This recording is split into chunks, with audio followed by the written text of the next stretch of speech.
我们在 AI 语言中心学中文，爱 AI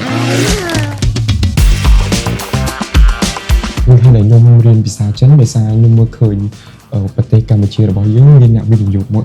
ពីប្រទេសចិនជាច្រើនហើយខ្ញុំឃើញថាប្រទេសកម្ពុជានិងប្រទេសចិនមានភាពស្អិតរមួតនឹងគ្នាអញ្ចឹងភាសានេះហើយបានខ្ញុំមករៀនភាសាចិនខ្ញុំឲ្យគាត់គិតដូចគ្នា